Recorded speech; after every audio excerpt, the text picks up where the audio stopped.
All right, well, welcome to our daily encouragement today. Today's Friday, and I thought today would be a good casual Friday day to wear my Longhorn shirt. I guess every day is casual Friday these days, so we'll go with that. But we're here still in John's Gospel, looking at the resurrection stories in John, which are so rich and valuable to us. We're continuing Thomas's story. I know April spoke about Thomas yesterday, and so we're kind of focusing in on the very end of Jesus's interaction with Thomas. And so as we looked at yesterday, we looked at Thomas and remembered him. Of course, Thomas is known as Doubting Thomas by most people. And yet what we see is that Thomas, yes, he questions the resurrected Jesus, but so did the other disciples. I mean, Jesus finds them in a room locked because they didn't believe the testimony of the women. And Jesus shows up to them and, of course, reveals himself. And then Thomas, who wasn't with them, of course, hears these accounts and struggles to believe. In fact, he says, rather adamantly, I'm not going to believe, the women. I'm not going to believe you until I see and I touch the nail marks. And so there's this kind of, staunch declaration of unbelief. And we tend to think that Jesus may have dealt harshly with Thomas, but what we find is such an encouragement in this is that Jesus actually is very grace-filled in the way that he shows up to reveal himself to Thomas. He wants Thomas to see. He invites him to see and to touch. And it is an invitation to move from unbelief to belief. And we know that Jesus has done the same thing for us, has shown up and invited us to move from a place of unbelief to belief. And that's what he does for Thomas.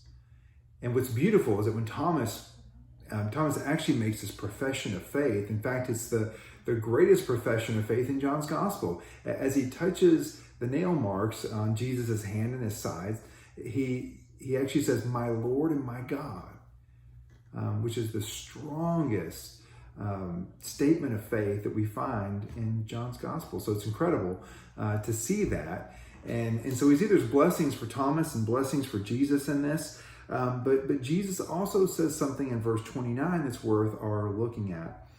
Jesus says to Thomas, "Because you have seen me, you believed."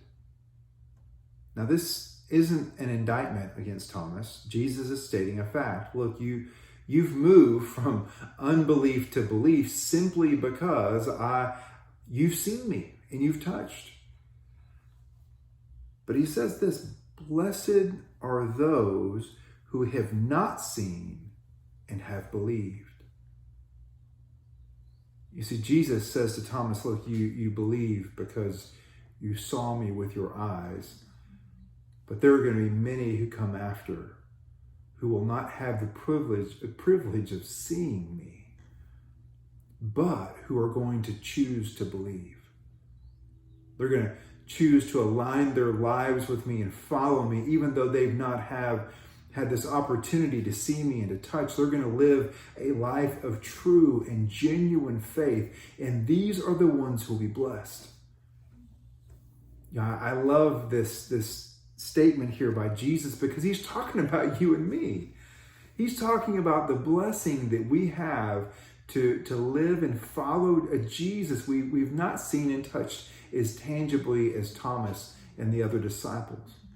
Yet because we live such a life of faith, choosing to follow him even when we have not seen him or touched him, we are the ones who live with the kind of blessing that even Thomas couldn't know. And I think this is amazing because we often look at Thomas and the disciples and we say, gosh, I wish I could have been there. I wish I could have seen, Jesus do these amazing things. I wish I could have been there to see the resurrected Jesus. What a blessing that would have been. But I think Jesus is saying to us today, no, the real blessing is that you follow me even when you haven't believed. That's the blessing that awaits for us. Not only here and now, but in our life to come with him. And so I want that to be an encouragement for those of you who believe and have aligned your life with Jesus, who seek to follow him, yet you haven't seen him and experienced him in the way of the disciples. There are blessings for you, and you are close to the heart of God.